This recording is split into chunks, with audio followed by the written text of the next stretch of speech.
Ladies and gentlemen, Charles Cather Work and Travel Group here in the beautiful city of Budapest, Hungary. Behind me you can see a place called Heroes Park. A gorgeous location here in Budapest. We just opened our first office here in Budapest, Hungary, and we're answering some questions today from some Hungarian students.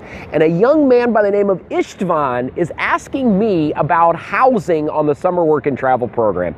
István, that's a great question to ask about housing. Housing on the summer work and travel program is one of the biggest expenses you will have on the program.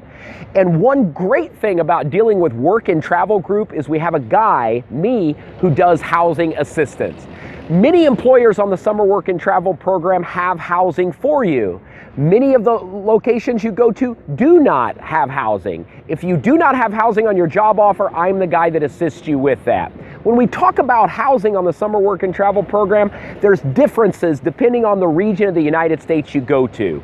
Cost differences. If you go to the East Coast, you're going to expect about $150 a week to $200 a week. Mid-USA, you're looking at about $100 to $150 a week. West Coast, $150 to $200 a week. Alaska, $80 to $150 a week. That's kind of the differences there. Something called deposit. A deposit is also something that's confusing for some students. A deposit is a certain amount of money that the homeowner wants from you before you move into that house. Some of it he will return if you complete your whole housing lease.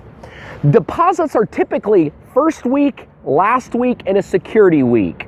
Okay, so if your housing is $100 a week, your deposit is going to be about $300 a week.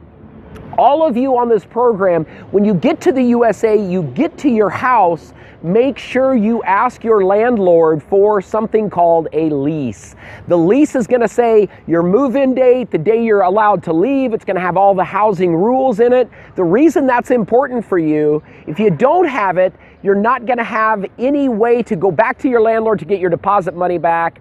So make sure you ask for that lease. It's protection for you and for the landlord. That's a little bit about housing. If you have any additional questions, contact your office here in Budapest and they will answer your questions. Thank you.